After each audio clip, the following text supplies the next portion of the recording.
Hello! Désolé, je devais en sortir une toutes les semaines, mais vous savez pas la semaine que j'ai vécue dernièrement. Donc du coup, je fais au mieux pour faire des vidéos le plus souvent possible. Mais quand je vais vous raconter tout ce que je viens de faire, franchement, je pense que vous allez pas m'en vouloir. Cette vidéo, c'est un peu le début des emmerdes à Montréal, parce que ça fait des années que je regarde des youtubeurs qui ont habité au Canada, ou à Montréal, au Québec, tout ça. Et genre, quand tu les écoutes parler, tout est facile, tout est trop bien, tout est génial. Franchement, c'est un Eldorado de la facilité, de la perfection. Alors que bon, c'est sympa, mais faut pas se leurrer. J'avais envie dans cette vidéo de vous raconter un peu toutes les emmerdes que tu peux avoir quand t'arrives à Montréal. Donc ça va pas être un format comme l'épisode 1 où on est dehors, on vlog, tout ça, ça va être un peu du fast cam. Ce sera bien fait, t'inquiète, mais ça va pas être le même format que la dernière fois. Ce sera plus pour l'épisode 3 quand il va commencer à avoir le soleil et tout, parce qu'il faut savoir qu'en ce moment à Montréal il fait pas très beau. C'est le mois d'avril, donc les arbres sont pas très fleuris, il fait un peu gris, des fois il neige, des fois il pleut, des fois il y a du soleil, ça dépend. Donc bref, c'est parti. La grande nouvelle, c'est que j'ai été pris pour aller habiter au Canada.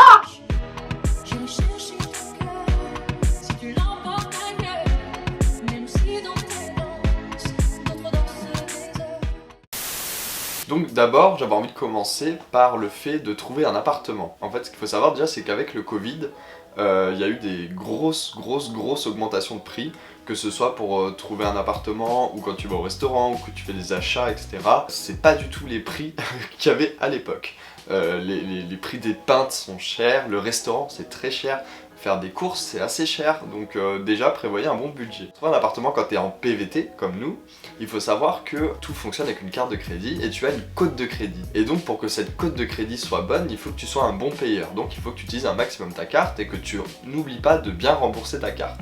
Donc je pense que je vous parlerai beaucoup plus en détail de la banque par la suite. Mais bon, bref, tout ce qu'il faut savoir c'est que au Canada, pour pouvoir prendre un appartement, il faut une bonne cote de crédit. Sauf que quand tu arrives ici, tu n'as pas de cote de crédit parce qu'il faut 6 mois pour qu'elle se mette en place. Donc, c'est la merde. Je crois que tu vois que là où je veux en venir, tu vois, c'est chaud. Donc, deux solutions s'offrent à toi. Soit tu reprends le bail de quelqu'un, ou tu fais une coloc. Voilà, c'est comme ça. Et après, il y a une troisième technique, c'est celle que j'ai fait moi, mais qui est pas très légale. Donc en gros, quand tu arrives dans une coloc, bah t'as pas besoin de code de crédit parce que le propriétaire a déjà signé un contrat avec un des autres locataires, donc du coup, toi t'as juste à arriver, payer ton loyer, et puis hop, c'est réglé. Puis apparemment, c'est pas mal pour rencontrer des gens. Mais moi, je sais que j'aime pas être en coloc parce que j'aime bien être tout seul. Et surtout que vu que j'ai des amis de Paris qui doivent venir, forcément, je peux pas faire une coloc. Ensuite, reprendre des bails, c'était assez compliqué parce que c'est très cher. Faut savoir que l'immobilier a vraiment augmenté. À l'époque, quand je venais, je regardais toujours par curiosité et j'arrivais à trouver des appartements pour environ des beaux F2, donc des 3,5 pour moins de 1000 $. Sauf que maintenant, un 3,5, donc un F2, ça coûte dans les 1200-1300 $. Et selon où tu es situé. Donc c'est très cher. Et ensuite, il y a la technique que j'ai fait moi, qui est pas très légale mais qui se fait quand même, c'est de payer ton loyer d'entrée et ton loyer de sortie. Parce qu'en fait, les bails ici, c'est de 1 an, ça se passe du 1er juillet au 31 juin. Moi, j'ai fait cette technique-là et ça m'a permis de trouver un 3,5 pour moins de 1000 $, ce qui est très rare, sur le plateau, donc je suis content. Si je fais bien mon travail, normalement, il y a un peu des plans du quartier où je suis et tout, mais comme un con, j'avais oublié de filmer l'intérieur. Donc voilà, donc ça, c'est une difficulté qu'il faut prendre en compte, surtout que quand t'arrives, si t'as pas de travail, ça va être chaud. Donc j'espère que t'auras bien mis des sous de côté, parce que ça va vraiment te servir et tu dépenses vraiment beaucoup, parce que ça coûte vraiment très cher ici. Ensuite, c'est parti pour les emmerdes.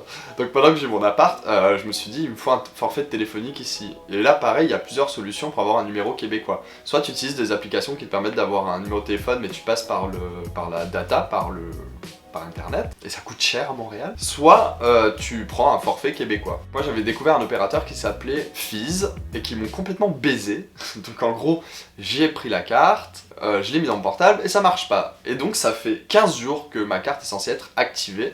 Et sauf qu'ils me répondent pas, ou alors c'est des messages automatisés, enfin bref, n'allez pas chez Fizz, c'est des connards. Suite à ce problème-là, je suis allé chez Vidéotron, qui font des forfaits pas trop chers, genre pour 10 Go de data, ça coûte 50 $.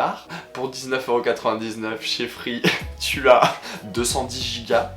Voilà, mais bon, faut savoir qu'ici, tu te fais pas mal fister, donc bon, tu l'acceptes.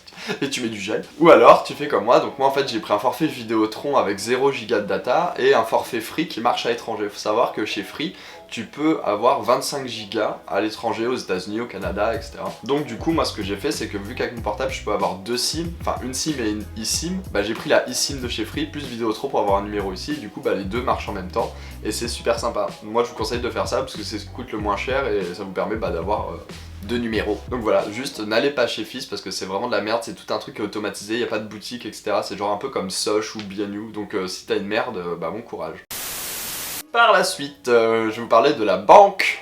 Alors la banque c'était cool parce que c'est beaucoup plus rapide que chez nous, tu sais, ils nous demandent pas 15 000 papiers pour ouvrir un compte, juste ton visa, ton NAS et puis voilà. Le NAS, si vous savez pas ce que c'est, allez voir sur la vidéo que j'ai fait la semaine dernière. Et donc en gros bah c'est simple, il t'ouvre ton compte, il t'explique comment fonctionne la carte de crédit, la cote de crédit, et franchement c'est un truc que je n'aime pas du tout, parce qu'en France moi je n'ai aucun crédit, je n'aime pas les crédits, je n'aime pas dépenser de l'argent que je n'ai pas, je n'aime pas rembourser des trucs que j'ai achetés il y a 10 mois. Enfin bref, je n'aime pas les crédits, sauf quand t'as pas le choix par exemple pour une maison ou une voiture, mais sinon pour tous les trucs d'audiovisuel, des ordis, des machins, je ne fais pas de crédit.